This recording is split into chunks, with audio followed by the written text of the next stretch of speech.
বিদ্যালয়ে ম্যামের দোকান সবাই ওই গ্যাপ যত পূরণ হয়েছে ওটা এদিক চাপবো না এদিক চাপবো আমাদের সিস্টেমের আমাদের যে নার্সিং কলেজগুলো নার্সিং কলেজের যে অ্যাডমিনিস্ট্রেশন বা মালিক তাদের সিস্টেমগুলো এখন আমি একজন লেকচারার আমাকে তারা আমাকে আগে যে আপনি হচ্ছে নার্সিং বা আমরা আপনাকে রাখতে চাচ্ছি না একটা নোটিস পিরিয়ড যেমন আমার থাকবে নোটিস পিরিয়ড আপনি বলছেন যে আমি চাকরি করছি না আগে চলে যাবো তাকে এক মাস আগে যদি আমার নোটিস পিরিয়ড থাকে আমি এক মাস আগে তাকে জানাবো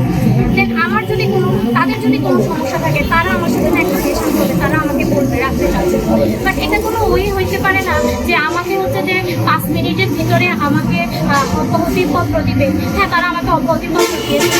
অব্যাহতিপত্রতে তারা আমাকে সাইন করাইছে দেন আমার যে চলতি মাসের বেতন সেটা তারা আমাকে প্রোভাইড করেছে কিন্তু এটা তো কোনো সিস্টেমের আওতায় করে না তখন আমি একা ছিলাম ওই মুহূর্তে আমাকে ওইটাই করতে হবে বা যে কোম্পানি আমাকে চাচ্ছে না আমি তো তার কোম্পানিতে অবশ্যই থাকবো আর আজকে আমার সাথে হয়েছে যে আমাকে বলেছে যে আপনার সাথে স্যার দেখা করতে চাচ্ছে স্যার দেখা করতে চাই টিচারদের সাথে সেই হিসাবে আমি দেখা করতে গিয়েছি স্যারের সাথে যাওয়ার পরে স্যার আমাকে জিজ্ঞেস করেছে যে আপনি অনুমতি দিবেন কোন কারণ কী রিজন আমি জিজ্ঞেস করেছি আমাকে কিছুই জানানো হয়নি আমার পর হচ্ছে প্রপার এক্সপ্রেশন দিত আমাকে দেন হচ্ছে আমাকে নিয়ে তারা এসেছে এখানে আসার পর আমাকে হচ্ছে যে আমি বলেছি যে আমি বিকাল পর্যন্ত সময় চাই আমাকে একটু সময় দেয় আমি যেহেতু ওরা আমাকে অ্যাকোমোডেশন প্রোভাইড করে আমি এই অ্যাকোমোডেশন প্রোভাইড নিয়েছিলাম এখানেই থাকছিলাম তো তারপরে হচ্ছে যে আমাকে তারা তেমন কোনো সময় দেয় ওনারা আমার যে এজিএম এবং হচ্ছে যে আমি এখন আসলে আমার চাওয়া এখান থেকে কোনো চাওয়া নাই আমি অনেক আগেই চলে যাইতাম আমার স্টুডেন্টের জন্য আমি এখানে দাঁড়াই এখানে দেখা যাচ্ছে যে এর আগেও এমন অনেক ইতিহাস আছে যখনই একজন লেকচারের সাথে স্টুডেন্টের সাথে অনেক ভালো কমিউনিকেশন হয়ে যায় একজন লেকচারার স্টুডেন্টের ভালো চায় একজন লেকচারার স্টুডেন্ট পাশে দাঁড়াতে চায় তখনই দেখা যাচ্ছে যে তাকে চাকরি একটা অব্যাহতি এরকম তো সিস্টেম হতে পারে না আমি আর আমার স্টুডেন্টের মাঝে টিচার আর স্টুডেন্টের মাঝে একটা হচ্ছে যে ওয়েল কমিউনিকেশন থাকে আমি যেমন তাদের সাথে তাকে শাসন করবো তেমন আমি তাকে ফ্রেন্ডলি আচরণ করবো কারণ এরা সবাই হচ্ছে গ্র্যাজুয়েটেড স্টুডেন্ট এখানে সব স্টুডেন্ট আমার তারা হচ্ছে এইচএসসি কমপ্লিট করে আসছে কমার্স করছে তারা তাহলে তাদের সাথে কোনো ভালো সম্পর্ক হওয়া কি এটা আমার অপরাধ এটা তো কোনো অপরাধের আওতায় করতে পারে না তারা তো আমাকে কোনো প্রপার এক্সপ্লেনেশন দিতে পারে না আমি এখানে একদম টোটালি যেটা ওরা আমাকে করেছে সেটা বলেছি এবং তারা আমাকে চলতি মাসের যে আমার যে স্যালারি সেটাও আমাকে তারা প্রোভাইড করেছে কিন্তু আমার কথা হচ্ছে যে কোন সিস্টেমের মধ্যে আমাকে তাদের সময় দিতে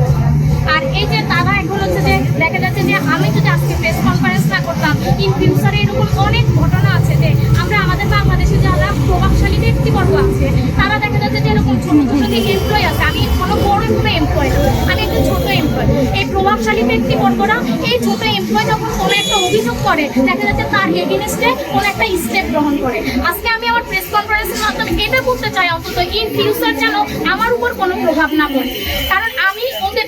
আমার এখানে যিনি এমডি ছিল তার কথা ছিল যে আমি স্টুডেন্টকে এখানে জড়ো করেছি অথচ আমি স্টুডেন্টকে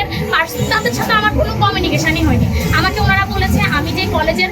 গ্রুপগুলোতে অ্যাড ছিলাম সেই গ্রুপগুলোতে থেকে যেন ইমিডিয়েটলি লিভ নিই আমি লিভ নিয়েছি যার সাথে সাথে যেহেতু আমি হোস্টেলে থাকি আমার সাথে আমার স্টুডেন্ট থাকে তার সাথে সাথে সব স্টুডেন্ট জড়ো হয়ে গেছে আমাদের সিস্টেমে কেন এত সমস্যা আমাদের সিস্টেমে কেন এত করাপশন আমাদের সিস্টেমটা এমন হইতে হবে যেটা আমার নার্সিং কলেজ আমরা একটা কলেজ দিয়ে বসলেই তো হবে না আমাদের কলেজের ভিতরে এমন সিস্টেম থাকতে হবে যেটা আমার স্টুডেন্টের স্টাডি লেভেল এবং আমার স্টুডেন্টকে এডুকেটেড বানাবে আমার স্টুডেন্টকে সেরকম ফ্যাসিলিটি দিতে হবে আমার স্টুডেন্টের সাথে টিচারের যদি ওয়েল কমিউনিকেশনই না হয় আমার স্টুডেন্ট কিভাবে একজন ভালো দক্ষ নার্স হবে আমাদের দেশে আপনি দেখেন খোঁজ নিয়ে দেখেন বাংলাদেশের নার্সিং এর প্রাইভেট সেক্টরগুলোর কি দুর্দশা অবস্থা প্রাইভেট সেক্টরগুলো ঠিকমতো ভালো টিচার নিচ্ছে না যখনই এরকম কোয়ালিটি কোনো তারা টিচার পাচ্ছে টিচারের সাথে স্টুডেন্টের ভালো কমিউনিকেশন হচ্ছে তখন তারা টিচারকে বাধ্য করে বের করে দিচ্ছে মমতার বাহাদুরি চলবে না মমতার বাহাদুরি চলবে না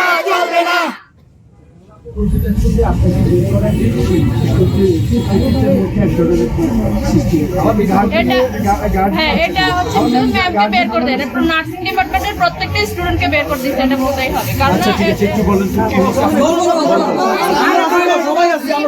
আসলে আপনাদের মূল দাবিটা কি, আর আপনাদের সাথে কি অন্যায় কাজ কি হয়েছে আমরা আসলে সত্যিকার অর্থে জানি না, কিন্তু যেটা হয়েছে 5 মিনিটের মধ্যে ম্যাডামের জিনিসপত্র যে নামাই দিছে, এতগুলো স্টুডেন্ট ওনার এখানে স্টাফ আছে, সেক্ষেত্রে উনি নার্সিং ডিপার্টমেন্টের একজন লেকচারার, সেটা এখানকার সবাই জানে। তো ওনাকে এভাবে 5 মিনিটের মধ্যে বের করে দেওয়া মানে হচ্ছে নার্সিং ডিপার্টমেন্টের সম্মান নিয়ে কথা করা।